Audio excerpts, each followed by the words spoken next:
औज़ु बिल्लाहि मिनश शैतानिर रजीम बिस्मिल्लाहिर रहमानिर रहीम अस्सलामु अलैकुम वरहमतुल्लाहि वबरकातुहू। उम्मीद है कि आप सब खैरियत होंगे।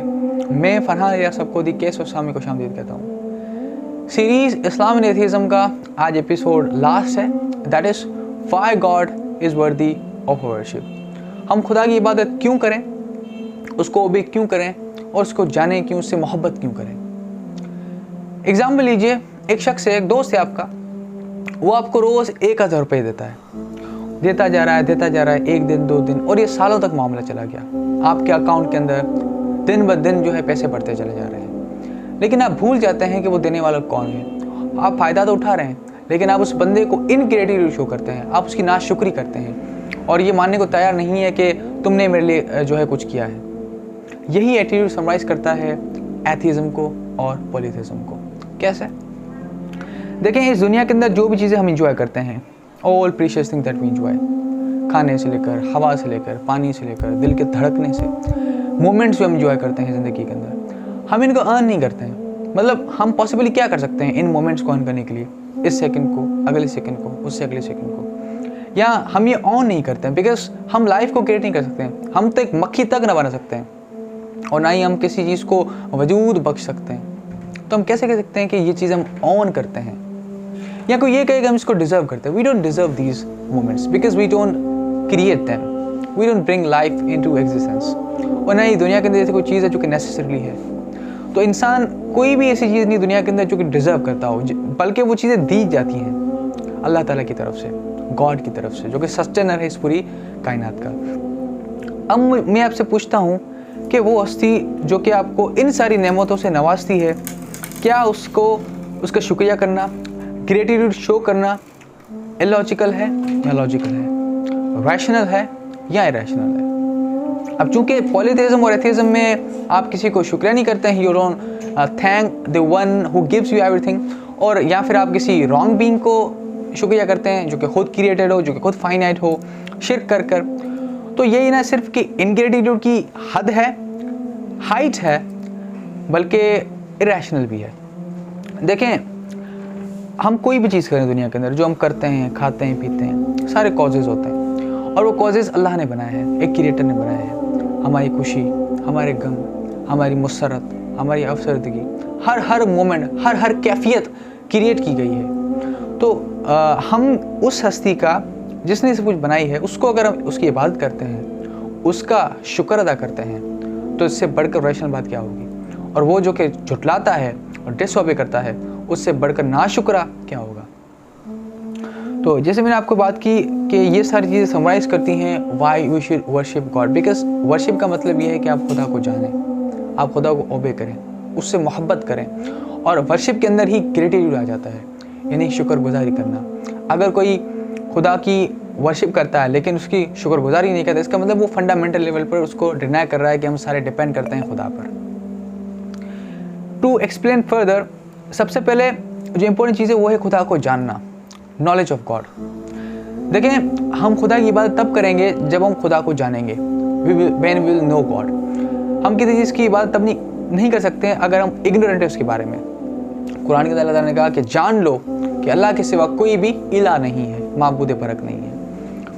खुदा को जानने से मुराद ये है कि अफर्म करना कि वही सोल क्रिएटर है इस पूरी कायनात का, तौहीद अलूहियत। या फिर अगर कोई शख्स है जो कि कहता है कि नहीं, अल्लाह ने कायनात नहीं बनाई है बल्कि फ़िज़िकल कॉजेज़ ने, जैसे नेचुरलिज़म है, तो ये शिर्क है, एसोसिएट करना।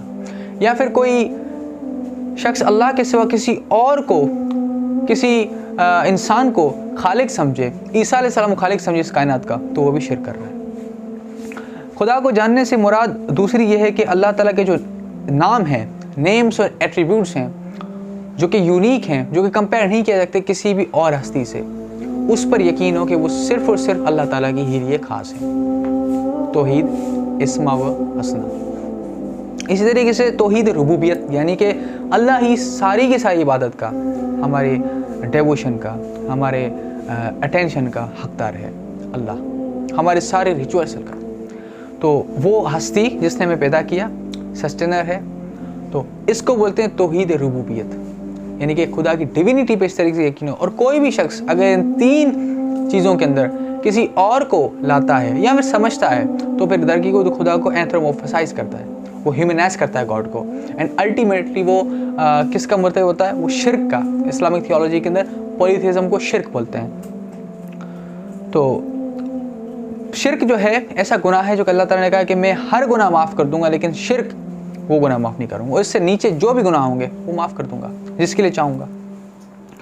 तो ये चीज़ें अल्लाह की सिफ़ात के अंदर अल्लाह को इलाह मानना और अल्लाह को रब मानना, ये वो चीज़ें हैं जो कि if you are a believer and you are a Muslim तो आपके लिए इम्पोर्टेंट है। और इसमें से किसी को शरीक करना या फिर ऊपर समझना या अल्लाह ताला के इवन बराबर समझना, ये भी शिर्क है, ऐसा पॉलीथेइज्म। तो ये मैंने आपको कहा कि शिर्क ऐसा गुनाह है, अल्लाह ताला ने कहा है कि मैं किसी का माफ़ नहीं करूँगा।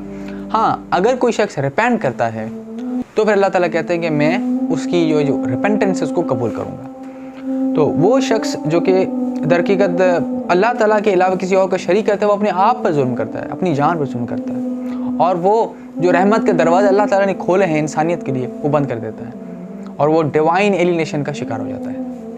यानी कि अब अल्लाह ताला उस पर अपनी रहमत की जो नज़र है वो नहीं फरमाएंगे, क्योंकि उसने शिर्क किया है, उसने जुल्म किया है। जुल्म का मतलब क्या होता है कि किसी चीज़ को उसकी गलत जगह पर रखना। तो दरहकीकत हमारी डेवोशन का, हमारी लॉयल्टी का हकदार अल्लाह ताला ही है, वर्शिप का, रिचुअल्स का। तो ये जो सेल्फ इम्पोज्ड इंसान एक अपने आप पे स्पिरिचुअल डिमाइस लगाता है शिर्क करके, किसी और को अल्लाह ताला के साथ शरीक करके, तो वो दरहकीकत सेल्फ डिनाइल करता है अपने वजूद का, और वो गलत नज़रियात को कॉन्सेप्चुलाइज करता है। तो अल्लाह ताला ने कहा है कि कुरान के अंदर कि मैं किसी के साथ जुल्म नहीं करता हूँ, बल्कि इंसान खुद अपने आप पे जुल्म करता है। तो इट शुड बी नोटेड कि अगर किसी को सही तालीमात नहीं दी गई इस्लाम की, तो फिर उससे अकाउंटेबिलिटी भी उस हिसाब से ही होगी। मिसाल के तौर पर कोई नॉन मुस्लिम है, देखिए Islam is the principal method for the salvation, लेकिन अगर कोई शख्स है उसको सही तरीके से इस्लाम की दावत ना दी गई, सही तरीके के अंदर, राइट वे के अंदर राइट मैसेज ना दिया गया, तो उसको मौका मिलेगा एक्सक्यूज़ का। लेकिन कोई शख्स जानबूझकर, उसको पता है कि इस्लाम हक है, prophet Muhammad is the last messenger of God, और सारी कैरेक्टरिस्टिक्स पता है, लेकिन फिर भी झुठलाता है, तो अब उसे अकाउंटेबिलिटी देनी पड़ेगी अपने इस डिनाइल जो उसने की है। तो ये वो चीज़ है। इमाम गज़ाली बहुत बड़े जो है स्कॉलर हैं, उन्होंने मुख्तलिफ प्रॉफिट क्रिएशंस और कुरान पे जब गौर फिक्र किया, तो उन्होंने इस बात की तायद की कि वो लोग जिन्होंने इस्लाम के मैसेज को सही वे के अंदर नहीं सुना, या फिर वो लोग जो कि हक तक ना पहुँचे, तो उनसे जो है वो अल्लाह ताला उम्मीद है कि उनको माफ़ करेंगे। तो वो इमाम गज़ाली लिखते हैं कि ये जो लोग यानी कि जो बाइजेंटीन क्रिश्चियंस हैं, उन्होंने रेफ़र किया कि जो एनाटोलिया और बाइजेंटीन के दूर जो क्रिश्चियंस रहते हैं, जो कि सही तरीके से कांटेक्ट पे नहीं आए हैं इस्लाम के मैसेज के साथ, उम्मीद है कि अल्लाह ताला उन्हें माफ़ फरमा देंगे। इमाम गज़ाली ये तक लिखते हैं कि अगर कोई शख्स बचपन से सुनता आ रहा है negative things about prophet Muhammad, जैसे क्रिश्चियंस बताते हैं अपने बच्चों को कि जो है मोहम्मद तो वो माज़अल्लाह झूठे हैं, इम्पोस्टर हैं, जिन्होंने क्लेम किया टू बी प्रॉफेट। तो अब चूँकि उसको आप अलैहिस्सलाम के जो करैक्टरिस्टिक्स हैं वो सही तरीके से ना बताए गए, तो उसे मौका ना मिला कि वो इन्वेस्टिगेट कर सके आप अलैहिस्सलाम के बारे में। तो उन्होंने कहा कि अब भी जो है यानी कि उम्मीद है कि उनसे उस हिसाब से लिया जाएगा, बिकॉज अल्लाह ताला ने आज़माइश के लिए बनाया दुनिया को। अगर हर किसी को अल्लाह ताला ऐसे ही यानी कि एक कम्युनिटी बना देते तो फिर आज़माइश तो नहीं हुई। लेकिन अल्लाह ताला ने शऊर दिया है। Human is not like the robot.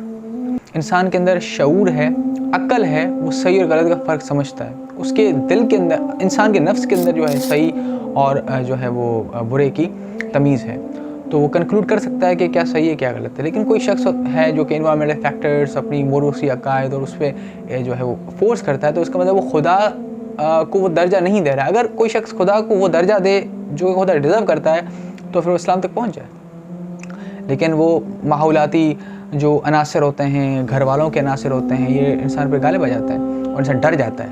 यानी खुदा को छोड़कर वो माहौल से डर जाता है, अपने पेरेंट्स से डर जाता है, और इस्लाम कबूल करने से वो दूर रहता है। तो देखें, Islam is the principal method to reach for the salvation.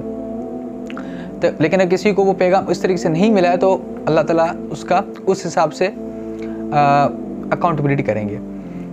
इस्लाम जो है उसके अंदर ऑथराइजेशन नहीं है, यानी इस्लाम किसी एक ग्रुप को ऐसा नहीं कहता कि अब बस ये बिल्कुल अलग हैं और इस्लाम के अंदर आइडियोलॉजिकल हार्डनेस नहीं है। इस्लाम तो ये कहता है कि अगर मुसलमानों के अंदर भी अच्छे भी होते हैं, बुरे भी होते हैं। और इस्लाम ये नहीं कहता कि अगर कोई भी शख्स नॉन मुस्लिम है तो वो लाजमन बुरा है, वो फासिक व फाजिर है, ठीक है। इस्लाम कहता है कि उनमें से कुछ अच्छे भी हैं, जैसे क्रिश्चियंस के बारे में आया कि उनमें से कुछ नेक लोग भी हैं। तो Islam is not insistence on the जो ऑथराइजेशन होती है, यानी किसी ग्रुप के बारे में नेगेटिव ओपिनियंस बना देना और फिर हर मेंबर को उसी तरीके से समझना, इसको बोलते हैं ऑथराइजेशन। तो ये इस्लाम के अंदर नहीं है। और इस्लाम जो है कहता है कि हर इंसान, human being, every human should be treated with compassion, justice and mercy.